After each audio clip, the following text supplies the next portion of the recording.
Hey everybody, my name is Paul Lesden Jr., aka Boy Green. I'm the New York Jets digital reporter for Heavy.com. Before we go any further, make sure you like the video and hit subscribe down below. Join the 2,000 other people that have decided to do the same. And thank you to each and every one of you out there for all your support. This is a channel that's New York Jets content all day, every day, with live streams, pre-recorded videos like this, and of course, wonderful interviews like Jericho Cotchery, Jets legend, here on the channel as well. The reason why we're gathered here today on a July 4th holiday weekend is because of a new nugget coming in from David Lombardi, who covers the San Francisco 49ers for The Athletic. There's been rumors and potential for the New York Jets to make a trade this offseason. We've heard about some of the superstar swings, Tyreek Hill, A.J. Brown, Debo Samuel, but there are other trades this team could make with general manager Joe Douglas to fill some of the remaining holes on this roster, and one of those is at linebacker. David Lombardi in his mailbag answered a question actually from me in his latest mailbag this week, and the question was asked about Dre Greenlaw, the San Francisco 49ers linebacker, and the potential of him being traded. And well, unfortunately, David Lombardi put a kaput on all of the trade talk. Here is the answer from David Lombardi in his mailbag, asked about, from me, about Dre Greenlaw potentially being traded. Quote, I don't see it. Greenlaw is coming off a season in which he only played 3 games due to injury. That'll depress a player's trade value. The 49ers want a speedy and deep linebacking core, so a healthy Greenlaw group with Fred Warner, Aziz Al-Shaair, Oren Burks can constitute just that. Greenlaw and Al-Shaair are entering the final years of their rookie deals. The 49ers may not be able to pay both of them come next offseason, so consider 2022 a, quote, contract audition year, and the 49ers are totally fine with that. They might have the best linebacking core in the NFL, and the return of a late-round draft pick via trade wouldn't be worth taking the sting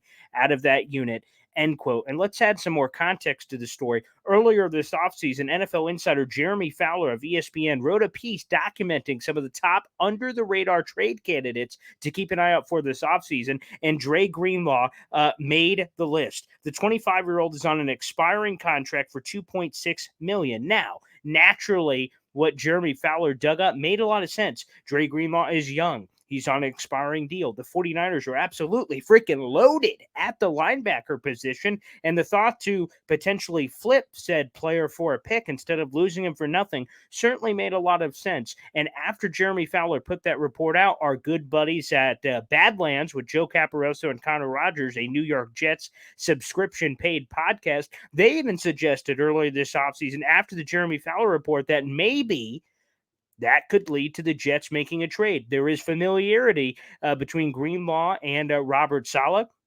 Of course, he was with the San Francisco 49ers as their defensive coordinator before coming over. So potentially that connection certainly could make a lot of sense for the New York Jets, again, for a draft pick. But as David Lombardi just said from The Athletic, that is not going to happen. And again, I really like Dre Greenlaw. Thought it would have made a lot of sense for the New York Jets, but it sounds like that trade is no longer happening, which means the New York Jets have to pivot to plan B. And what is plan B, you may be asking yourself at home? Quan Alexander has entered the conversation. The Jets hosted the former highest paid linebacker in football for all of 5 minutes before C.J. Mosley stole that title from him in 2019. He is a free agent. The Jets brought him in for a visit over by the draft. And interestingly enough, he is a fantastic guy that could be an add to this team. He's 27 years old. He'll be 28 before the start of the 2022 season. And there's a lot of reasons to like Quan Alexander. He would come cheap. Unfortunately, he's been plagued by injuries throughout his career. He's only had one season in which he's had a full, complete campaign in the NFL. All the rest have been marred by injuries. But when he's been on the field, Quan Alexander has been an impact player. Of course, he also has familiarity with Robert Saleh. They spent 2 years together from 2019 to 2020 with the 49ers. And this is a guy that, quite frankly, could provide depth for this linebacking core. He's not a pure outright starter at this point in his career. Again, he's probably going to be your nickel linebacker while technically the Jets 4-3 scheme has 3 linebackers on the field, there will really mostly be 2, Quincy Williams and CJ Mosley. And both of those starters the New York Jets like, by the way. But again, as we saw last year when the position was ravaged with injuries, with guys like Jared Davis and Jamian Sherwood and Hamza Nasruddin, when these guys start going down, bang, bang, bang, what are you going to do? They have unproven options. If you added a guy like Quan Alexander, you would have a perfect break the glass guy on your bench ready to come in at a moment's notice. And he could be a key piece to the puzzle. I want to play a clip here. Robert Saleh was on Connor Hughes Can't Wait podcasting, who was asked about the possibility of adding Quan Alexander to the table and what he would mean for this team. Let's throw that footage up on the big board here so you can understand the impact that Quan Alexander could have on and off the field. Here is Robert Saleh on that. How much would an addition of a linebacker who may or may not be named Quan and a defensive lineman who may or not be named Larry make a difference with this, this group? Obviously, those guys are making their names around Twitter. No, right? I know those two guys. Obviously, I was with Quan. Love him to death. Love him to death. He's when you talk about all gas and character and locker room presence, he's phenomenal. But obviously that's going to be in Joe's world with regards to and them too. They're however it works out for them with contracts and all that. I don't know, but two extremely good players have had a lot of success. Two phenomenal locker room guys. And if it works out, great. If not, it is what it is. But you're always trying to find ways to create an edge, and we got a really cool group of guys all the way across. Linebackers, our D-line, obviously we're really excited about it, and adding to it would be great. But if it's not, we love what we got too. So. And there you go. Again, that is a Robert Saleh addressing the possibility of potentially adding Quan Alexander to the group for the New York Jets. Again, he would be cheap. He is a guy that, again, both sides would like a deal done before camp.